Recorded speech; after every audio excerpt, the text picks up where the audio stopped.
നിങ്ങളെ ഈ വീഡിയോ ഇന്നലെയാണ് ഞാൻ കാണാൻ തുടങ്ങിയത്. അപ്പോൾ പറയുന്ന കാര്യങ്ങളൊക്കെ സത്യമാണ്, എനിക്ക് ഇഷ്ടപ്പെട്ടത്. അതുകൊണ്ടാണ് ശരി കുറച്ച് സംസാരിക്കാമെന്ന് വിചാരിച്ച്. ഈ ഞാൻ 1-2 കാര്യങ്ങൾ പറയും, നിങ്ങൾ അതിനെയും കൊണ്ട് അത് കറക്റ്റ് ആണോ എന്നുള്ളത് കൊണ്ട് നോക്കണം. ഞാൻ മലയാളിയല്ല, തമിഴ്നാട് കന്യാകുമാരിയാണ് കേട്ടോ. അതുകൊണ്ട് ചിലപ്പോൾ ഞാൻ പറയുന്ന മലയാളത്തിൽ ചിലപ്പോൾ തമിഴൊക്കെ ചേർന്ന് വരും, അഡ്ജസ്റ്റ് ചെയ്യുക. പിന്നെ ഞാൻ ഒരു 4 വർഷം ഖുറാൻ പഠിച്ചിട്ടാണ് ഞാൻ പിന്നെ ഇസ്ലാമായിട്ട് മാറിയത്. ഇപ്പോൾ ഇസ്ലാമായിട്ട് വന്നിട്ട് ഏകദേശം 9 വർഷമായി. ഇപ്പോഴും ഖുറാനെ കുറിച്ച് പഠിച്ചോട്ടേ ഇരിക്കുകയാണ്. അപ്പോൾ ഖുറാൻ പറയുന്നത് കറക്റ്റായിട്ട് അനുസരിക്കണം എന്നുള്ള ഒരു വാശിയിലാണ് ഞാൻ. അപ്പോൾ ഖുറാൻ ഒരു വചനം ഒന്ന് കറക്റ്റായിട്ട് പറയും, പക്ഷേ ഹദീസ് വേറൊന്ന് പറയും. അപ്പോൾ അതുകൊണ്ടാണ് ഇതൊക്കെ ഞാൻ കേൾക്കാൻ കാരണം.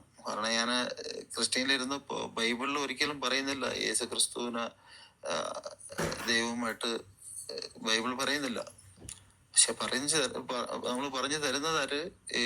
അച്ഛന്മാരാണ്. അപ്പൊ നമ്മൾ വിചാരിക്കുകയാണ് അച്ഛന്മാരെല്ലാം പഠിച്ച് എല്ലാം ക്ലിയർ അറിയുന്ന ആൾക്കാരില്ല, അപ്പൊ അവർ പറയുന്നതാണ് കറക്റ്റ് എന്നുള്ള ഇതിലാണ് നമ്മൾ വിശ്വസിച്ചിരുന്നത്. പക്ഷെ ബൈബിൾ എടുത്ത് കറക്റ്റായിട്ട് വായിക്കുമ്പോഴാണ് അറിയുന്നത് അതിൽ അങ്ങനെ ഇല്ല. അതുപോലെയാണ് ഇവിടെയും. ഇസ്ലാമിലും ഖുറാൻ വായിക്കുമ്പോൾ വ്യക്തമാണ് എല്ലാം, പക്ഷെ ചെയ്യുന്ന പ്രവൃത്തികളെല്ലാം ഖുറാനുക്കും വ്യക്തമായിട്ടാണ് ഇരിക്കുന്നത്. അത് പറയുന്നത് ഹദീസ് എങ്ങനെയാണ് പറയുന്നത് എന്ന്. അതുപോലെ ഇവിടുത്തെ മുത്തവാക്കൾ അവർ പറയുന്നത് ആണ് കറക്റ്റ് എന്ന് എല്ലാവരും വിചാരിക്കുകയാണ്. കാര്യം നമ്മള് ഈ ഇസ്ലാമത്തിലുള്ള ആൾക്കാർ പല കാര്യങ്ങള് ഖുറാനുമായിട്ടുള്ള ഇതില് വിരുദ്ധമായിട്ടാണ് നമ്മൾ നടക്കുന്നത്. ഖുറാൻ ഒരു വചനം ഒന്ന് പറയും, പക്ഷെ നമ്മൾ അനുസരിക്കുന്നത് വേറൊരു രീതിയിലാണ്. അതുകൊണ്ടാണ് ഈ ഹദീസ് എപ്പോഴാണ് ഇറങ്ങിയത് വെച്ചാൽ എഴുതപ്പെട്ടത് മുഹമ്മദ് നബി വഫാത്തായിട്ട് എത്ര വർഷം കഴിഞ്ഞിട്ടാണ്. അത് വ്യക്തമായിട്ട് അറിയാൻ പറ്റും, 200 വർഷം കഴിഞ്ഞിട്ടാണ്. അപ്പോ ഇതിന്റെ സത്യങ്ങൾ ഇതിൽ എഴുതി വെച്ച വിഷയങ്ങളൊക്കെ 100% കറക്റ്റ് അല്ല. ഖുറാൻ 100% ഉറപ്പാണ്, ക്ലിയർ ആണ്. പക്ഷെ ഹദീസ് അങ്ങനെയല്ല, ഒരുപാട് പ്രശ്നങ്ങളൊക്കെ ഉണ്ട് ഉള്ളില്. പക്ഷെ നമ്മള് മുസ്ലിങ്ങൾ കൂടുതലും അനുസരിക്കുന്നത് ഹദീസാണ്. അപ്പൊ നിങ്ങൾ അതിനുള്ള അതുകൊണ്ട് നിങ്ങൾ അത് കറക്റ്റായിട്ടൊന്ന് നോക്കിയിട്ട് ഒന്ന് വീഡിയോ ഇടണം എന്ന് ഞാൻ വിചാരിക്കണം. അപ്പോൾ സഹോദരൻ്റെ ചോദ്യം എന്ന് പറയുന്നത്, ഖുറാന് 100% ക്ലിയർ ആണ്, അതിൽ സംശയമൊന്നുമില്ല. പക്ഷേ ഹദീസിലോട്ട് വരുമ്പോൾ വ്യത്യാസങ്ങൾ കാണാറുണ്ട്. അതിൽ ചില സംഭവങ്ങളുമായി പൊരുത്തപ്പെട്ട് പോവാൻ സാധിക്കുന്നില്ല, ഒരു തൃപ്തി കിട്ടുന്നില്ല എന്നാണ് ഉദ്ദേശിക്കുന്നത്. പിന്നെ ഹദീസ് എഴുതപ്പെട്ടതും കുറേ നബി വഫാത്തായതിനു ശേഷം കുറേ കാലം കഴിഞ്ഞിട്ടല്ലേ, ഏകദേശം ഒരു 100-150-200 വർഷത്തിൻ്റെ ഉള്ളിൽ ഒക്കെ അല്ലേ എന്നാണ് ചോദിക്കുന്നത്. ഓക്കെ, സഹോദരൻ ആദ്യം മനസ്സിലാക്കേണ്ട ഒരു കാര്യം, ഈ ഹദീസ് എന്നാൽ ഖുറാനിൽ പറയുന്ന കാര്യങ്ങൾ എങ്ങനെ പ്രാവർത്തികമാക്കാം എന്നടങ്ങുന്ന ഖുറാനിൻ്റെ ഓരോ ആയത്തിൻ്റെയും വിശദീകരണങ്ങൾ നമുക്ക് വ്യക്തമായി ഹദീസിൽ കാണാം. നബിയുടെ ജീവിതത്തിലൂടെ അതെങ്ങനെ കാണിച്ചു തന്നു എന്നതും വളരെ വ്യക്തമായി നമുക്ക് ഹദീസിൽ കാണാം. മാത്രമല്ല ഖുറാനിലില്ലാത്ത നബിയുടെ ജീവിത ശൈലികളും നിങ്ങൾക്ക് ഹദീസിൽ കാണാൻ കഴിയും.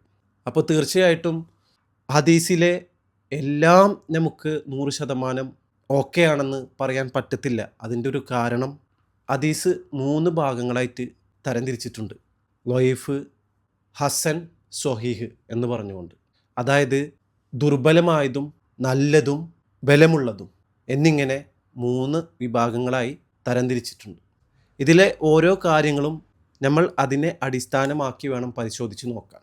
മാത്രമല്ല അഥവാ എന്തെങ്കിലും സംശയാസ്പദമായിട്ടുള്ളൊരു സാഹചര്യമാണെങ്കിൽ തീർച്ചയായിട്ടും സ്വഹീഹായ ഹദീസ് നോക്കി വിലയിരുത്തുന്നതായിരിക്കും ഉത്തമം. ഇനി അഥവാ എന്തെങ്കിലും സംശയങ്ങളുണ്ടെങ്കിൽ തീർച്ചയായിട്ടും നമുക്ക് ഖുറാനിലോട്ട് മടങ്ങാവുന്നതാണ്. ഹദീസിലെ ഈ ഒരു വൈവിധ്യം ഒരിക്കലും നിങ്ങൾക്ക് ഖുറാനിൽ കാണാൻ സാധിക്കില്ല. കാരണം പടച്ചവൻ തന്നെ പറഞ്ഞിട്ടുണ്ട്, ഖുറാനിൽ ഒരു തെറ്റ് പോലും നിങ്ങൾക്ക് കാണാൻ സാധിക്കുകയില്ല എന്ന്.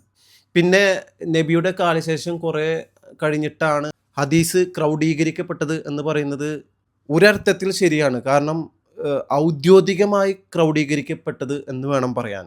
കാരണം നബി ജീവിച്ചിരിക്കുമ്പോൾ തന്നെ ഹദീസ് രേഖപ്പെടുത്തിയിരുന്നു എന്നതാണ് ഒരു വാസ്തവം. അബ്ദുല്ല ഇബ്നു അംർ, ഇബ്നുൽ ഹസ് എന്നിവർ ഇതിൽ പ്രധാനികളാണ്. പക്ഷേ കൂടുതലായും പ്രാധാന്യം കൊടുത്തത് ഖുർആൻ മനഃപ്പാഠമാക്കുന്നതിലായിരുന്നു. ഈ ഖുർആനായാലും ഹദീസായാലും കൂടുതൽ വാമൊഴിയിലൂടെയാണ് കൈമാറ്റം ചെയ്യപ്പെട്ടിരുന്നത് എന്നതാണ് ഒരു വാസ്തവം. മാത്രമല്ല ചെറിയ രീതിയിൽ രേഖപ്പെടുത്തിയും സൂക്ഷിച്ചിരുന്നു. അബൂബക്കർ സിദ്ദീഖ് റളിയല്ലാഹു അൻഹു, അതേപോലെ തന്നെ അലി ഇബ്നു അബി ത്വാലിബ് റളിയല്ലാഹു അൻഹു തുടങ്ങിയവർ ഹദീസുകൾ ചെറിയ രീതിയിൽ രേഖപ്പെടുത്തിയിരുന്നു എന്നതും ഒരു വസ്തുതയാണ്. അതിനുശേഷം ഹിജ്റ 2-ാം നൂറ്റാണ്ടിലാണ് ഔദ്യോഗികമായി ഹദീസ് ക്രൗഡീകരിക്കപ്പെട്ടത്. തീർച്ചയായും ഖുർആൻ ഹദീസായാലും ജനഹൃദയങ്ങളിലൂടെ അത് എന്നും സുരക്ഷിതമാണ്.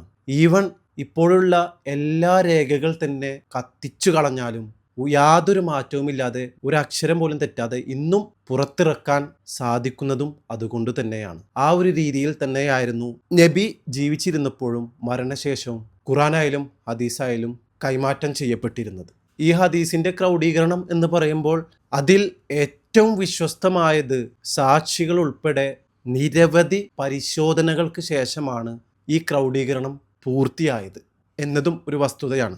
അതിൽ 100% വിശ്വസനീയമായത് സ്വഹീഹും, ബലഹീനമായത് ഹസനും, ദുർബലമായത് എന്ന രീതിയിൽ ലൗഫും ക്രൗഡീകരിക്കപ്പെട്ടത്.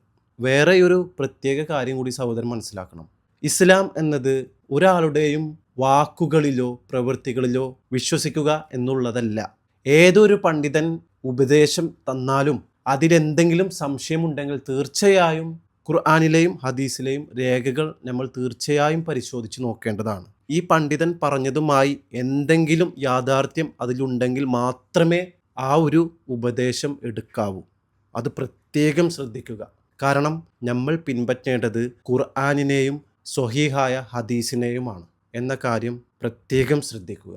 പ്രത്യേകിച്ച് ഇപ്പോഴത്തെ സാഹചര്യത്തിൽ ഒരുപാട് തെറ്റിദ്ധാരണകളും ഇസ്ലാമുമായി ബന്ധമില്ലാത്ത അനാചാരങ്ങളും മോശപ്പെട്ട പ്രവൃത്തികളും നടന്നുകൊണ്ടിരിക്കുന്ന ഒരു കാലഘട്ടമാണ്.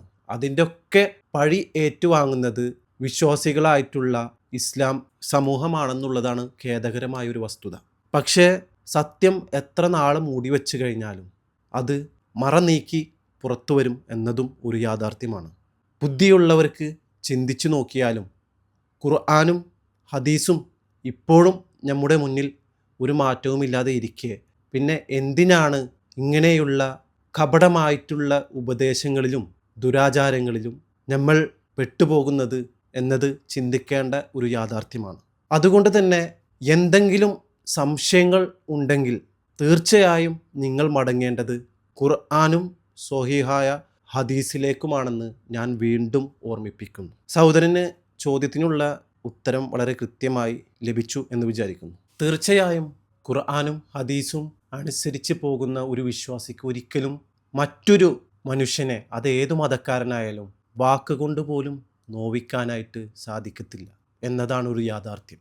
നമ്മൾ മനുഷ്യരാണ്, തെറ്റുകൾ സംഭവിക്കും. പക്ഷേ നമ്മൾ ഏറ്റവും കൂടുതൽ ശ്രദ്ധിക്കേണ്ടത് മറ്റുള്ളവർക്ക് ഉപദ്രവമില്ലാതെ, നമ്മളിൽ നിന്നും യാതൊരു രീതിയിലും ഉപദ്രവമില്ലാതെ നല്ലൊരു മനുഷ്യനായി ജീവിക്കുക എന്നുള്ളതാണ്. മതപരമായ കാര്യത്തിലും ഏതൊരു ഇബാദത്ത് ചെയ്യുമ്പോഴും ഏതൊരു ആരാധന ചെയ്യുമ്പോഴും മനസ്സും നമ്മുടെ പ്രവൃത്തിയും ശുദ്ധിയായിരിക്കണം. അതിനുശേഷമേ എന്തു ചെയ്താലും പടച്ചവൻ സ്വീകരിക്കുകയുള്ളൂ എന്നൊരു ബോധം നമുക്ക് എപ്പോഴും ഉണ്ടായിരിക്കണം. പരസ്പരം ബഹുമാനിച്ചും സഹകരിച്ചും നല്ലൊരു ജീവിതം മുന്നോട്ട് നയിക്കാൻ എല്ലാവരെയും ഏകനായ ദൈവം അനുഗ്രഹിക്കട്ടെ.